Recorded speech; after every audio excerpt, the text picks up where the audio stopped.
Now, not everyone has played SWAT 4, but it's an absolutely legendary classical game, and it's one of my favourite breach and clear police SWAT style titles. Now, they never actually released a SWAT 5, but the closest thing to that is this new game, Ready or Not, which was released around a month ago. This is basically SWAT 5. Now, you'll see at the top it's in early access mode, so you can't really expect too much, but it has a really nice set of features already, and it's receiving constant updates. We are utilising a few mods in this just to make the experience a little bit better. You can play a normal standard session. This lets you play in single player. You can join a public one, which actually matchmakes you rather quickly, or you can play with Steam friends, which is usually what I do in a closed lobby. The public lobby is obviously you hosting it, or you can find a session with other players. I'm going to jump into single player because what's really crucial here is that the single player mechanics and gameplay is a lot different than multiplayer because you do actually have an AI squad, which means you have to use commands in order to actually tell your squad what to do. So you basically have a loadout system. Now I'm using some mods which unlocks some more weapons. We have a lot of different weapons, everything from non-lethals, which shoot things like pepper balls and beanbags, to obviously things like low velocity plastic case rounds, which is also non-lethal. And then you have things like the standard rifles like the M4A1, SR16, HK416, and many other auto rifles. My favorite being the M4A1. Then you obviously have submachine guns. You have the MP5 and UMP, and user mods you can utilize the MPX. And then shotguns, you have a beanbag shotgun, which is non-lethal, and then an M4 and an 870. There's also a ton of different secondary weapons. You can use everything from Glocks to 357 Magnums, tasers just to neutralize enemies, and USPs for an example. The thing which really sets this game apart from SWAT and makes it really unique is the fact that you have to have a choice between the tactical gear which you use. Now, I think this was a thing in SWAT 4, but for an example, you don't just have mirror guns and breaching shotguns, which was a thing of SWAT 4. You also have battering rams, which you can use to bust down doors instantly, which is really useful in team play to get through heavy duty doors. As for gear, there's also options. You have heavy and light armor, although on this game you can't sprint, so light armor is actually pretty useless. A shot to the head is always fatal, so there's nothing really to protect you from that, but it's almost always the right move to go with heavy armor because you just walk really slow regardless of what you do on this game. For headwear, you have a choice between night vision goggles, which I personally think are the best, the riot gas mask, which is for chemical protection against things like CZ gas, anti-flash goggles, which doesn't really protect you so well from flashes anyway, so I feel like this is actually not really a very useful item. And then the ballistic face mask, which is to stop most small projectiles to the head, making them less lethal. But obviously if you get hit by anything that's high caliber, it's basically useless. Then we have a few different nades, so you can use flashes on this, which in my personal opinion is the best thing because you can flash out rooms and blind enemies, although sometimes it doesn't work unless you hit them perfectly. You have CS gas, which makes enemies have blurred vision and kind of gets them out of the rooms, and also rubber balls, which disorientate targets, which I think is unlocked with the mod that I'm using because I don't think that's available yet. As for tacticals, you have door wedges to keep doors open from being closed. You have pepper spray, which is a non-lethal, and also C2 explosives, which is my personal favorite because you can just bust down doors instantly. So that's the customizability. So as you can see, I have attachments on this, but when you jump into it, you'll have to go to the customization table for the loadout options. You have everything from holographics to micro dots, SRS, red dots, and long range scopes, which you can alternate between. There's also a few different muzzles. I personally just go with a suppressor because the attachments don't really have descriptions on them, so I'm not really sure if they actually modify the stats. That's one thing that the game doesn't really make clear. The flashlight's really useful, but if you have night vision, it's kind of pointless. It's best to go with a laser pointer. And ammunition, you don't always have many choices depending on which gun you have. So after you've actually made a great loadout, you can actually go into the training area. So you can actually go through this kind of modern warfare style training routine mode, which kind of lets you practice. But to jump into the game, you go to the mission table. And once you've done this, you're already up on this carpet here and you will start the mission. Now, this game is similar to SWAT, but the interesting thing is it has tons of different modes. They're actually adding content routinely and quite regularly, which is really nice because the game is constantly updated. But what really sets this apart is if we click on one mission, like this hotel map for an example, you've got the option between so many different modes. So barricaded suspects, where you basically have to break in and rescue civilians, and basically you're not really supposed to be lethal on this mode. It's basically about rescue and arrest. The raid mode is basically highly dangerous targets. It's just all about eliminations. If they pull out a weapon, you have to basically take them out. And then active shooter is basically one armed suspect which is dangerous and you have to stop them before they cause civilian casualties. If you like CSGO, there is also a bomb threat mode where you have to defuse usually 1 to 2 C4 devices and then take out enemies enemies which are in the surrounding buildings, and hostage rescue, which is very similar to modes on Counter-Strike 2 like on CS Office, where you have to save hostages and bring them back to your base or just release them. So I'm just going to go with the raid mode because it's the standard one. It's really simple just to show off the game's mechanics. Now I've been waiting for a SWAT 5 title for a very long time, ever since I touched SWAT 4 a few years ago, and this is basically the answer to that. I feel like I don't really need Sierra Interactive to actually release a SWAT 5 now, because this is basically exactly what we'd all asked for,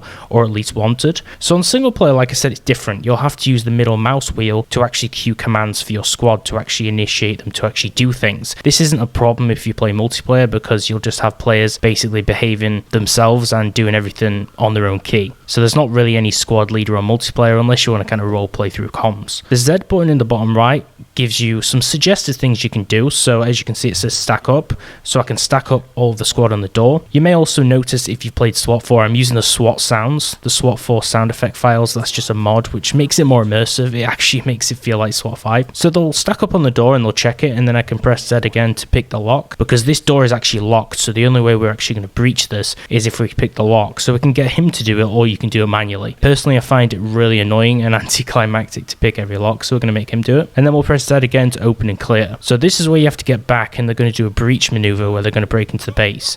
Now the Alt key and A and D lets you basically peek from side to side and control the looking with your mouse, or you can use E and Q to peek around corners. This is really crucial as part of the strategy when moving in covertly, and it's very similar to how Rainbow Six Siege works. This is basically a stealth game with Rainbow Six style mechanics and shooting fundamentals, but it also has the core gameplay of SWAT 4. So we'll be moving into the building. We can obviously command our squad to fall in on a position, and we have to check the corners and make sure no enemies are going to spring out on us. Now, as you can see, we move really slowly. There's no way to actually increase the speed, which is kind of a shame. But after every guy is basically eliminated, you have to report them.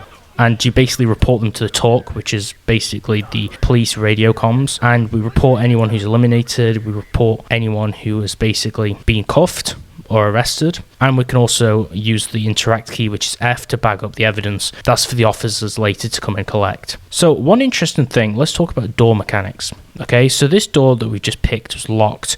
Now, depending where you aim on the door, you can peek the door, which opens it slightly a crack, and then we can use those keys just to peek around the side. And usually if an enemy's peeked, we can actually just pop them and then move in. You can also open the door if you don't see any activity and move in. As you can see, there is a hostile here, so I'm going to eliminate him. You can alternatively try and get him to surrender, but luckily he had a P90, so I don't think that really would have ended well for me, because that's an automatic SMG. You can also do a few different things. For an example, I'll show you the battering ram, which personally you're only going to use that if you want to go loud in a situation. Alternatively, if you do use like a door cam, you can look under the door.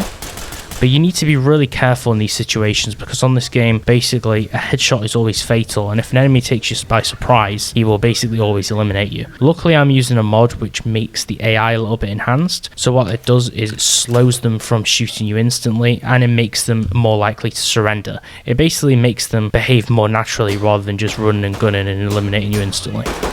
So as you can see, I'm being shot right now. I'm actually going to turn on my night vision with the end key. Night vision by default will have these goggles around your screen, which is kind of an annoying overlay. You can't actually turn this off. There are some mods to disable that, but they're honestly not really updated to the newest update, which is kind of a shame. And we're just going to move through this building. So anything with low light levels, you can opt in for night vision and choose that to get some more vision. Or obviously, if you use a flashlight, you can use that too, which is bound to one of your mouse keys. I personally am using a red dot, which is also kind of nice because you can use that to actually free aim at enemies when you're not scoped in on the iron sights. The whole basis of the rest of this mission is to actually move through and eliminate the rest of the targets. So let's go through some of the kit and the things we didn't talk about. So this is the C2 explosive, and I'll show you this on a door. This is basically for busting. Okay, my team's eliminated target. So as usual, whenever someone gets eliminated, just report them, and then you're going to have to try and find a weapon and then secure it as evidence, and then that gets reported too, and this obviously adds to your score. If you press tab, it shows the objectives. So bringing order to chaos is arresting or neutralizing any contact on the scene, and detaining unarmed contacts at the scene, which are basically civilians or hostages, will get you the rescue civilians achievement as well. So there's different tasks for the level, and it will basically show you. Now, if this guy is a civilian, I just press F on him and it'll tell him to get on the floor. He has a combat vest on though, so he could possibly either be security or he could be a bad guy and pull out a weapon on me.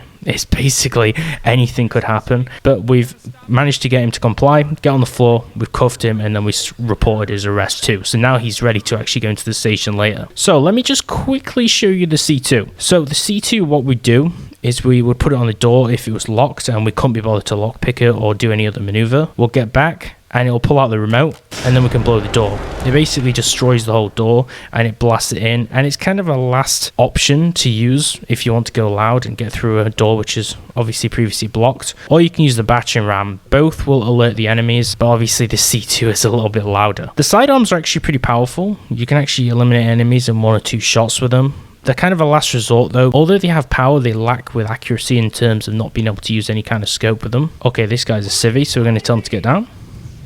It would be really weird if some hotel clerk just pulled out like a Mac 10 on me, so very unlikely that this guy's going to be a problem. And then we're going to cuff him and we're going to report the arrest.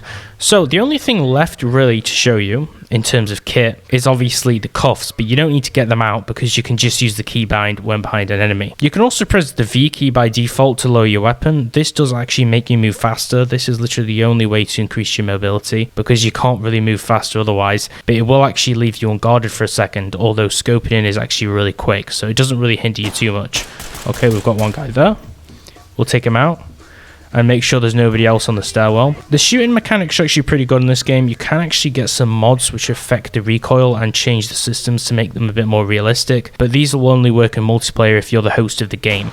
Oh, as you can see, shots can be very fatal if you're not prepared. And you can choose to go to headquarters or replay the mission. So the only thing left to do now is basically go over the commands a little bit more because we didn't use the command wheel. Now to access the command wheel, you just press down the middle mouse and it gives you options on what to do. Depending on where you look, it will let you interact with different things. So if we look at the ground, we can move our squad using move 2. We can fall in. We can tell people to get behind cover if we aim at an object, for an example. Or we can basically press deploy and it will actually let them deploy equipment like flashbangs, although this is pretty dangerous if you're not doing it for a certain purpose. Now if we point at the door, for example, we can make them open the door and we can make them clear it with a flash, which is actually pretty useful. Now if they can't clear it without performing some kind of breach, it should tell you that as well, and it will show you in the bottom right if this is obviously something that needs to be done. Now they're going to flash it and they won't close the door, so you do need to get to the side to not be affected by the flash, but that's basically how you perform squad maneuvers and get them to perform a successful breach, which is probably the safest method because otherwise you're going to have some problems, because otherwise if you don't flash the enemies, most likely they'll hit you. If you aim for the torso or the head with basically an auto rifle, it's pretty easy to kill enemies on this. It's all about basically being covert and slow and making sure that you get the first hit on them, otherwise it's going to be fatal. So we could stack up. You could also use mirror under the door. So if I don't have a door mirror, I could actually use one of my squad members to use their door wand and actually check under the door to make a check to see if there's any hostiles on the other side or if there's any activity going on. That's because I've chosen the battering ram, so I don't have that piece of kit to check it. So then you can wait for him. He will actually do this really quickly. If you're doing it yourself, you can look all around, and then there will be some kind of voice cue to tell you what he's found, and then you can move in and choose to bust down the door in whichever way you want to. So that's basically the fundamentals of Ready or Not. Basically all the mechanics on how to play it, the purpose of it, and showing you some interesting features. I really think this game's awesome and has a lot of promise, and also they allow mods as well. You're allowed to use mods online, which is really cool. I am running a few mods right now on single player. You're allowed to use mods online, although I do hope that they add some kind of official mod support in the future for workshop mods. This is a little bit of a different, interesting video because it's not Minecraft mods, but if anyone does want to see more Ready or Not of this game for some awesome stealth SWAT police combat gameplay, do let me know in the comments below, and also let me know if you want me to do a top 10 covering the best mods for this game right now, kind of like in a Minecraft style where I just show you the 10 best mods for this game to actually improve it. I definitely think you should check it out, and I do have 2 friends who have this, so this would make some really awesome social multiplayer gameplay. If you guys want to see that too, just let me know down below.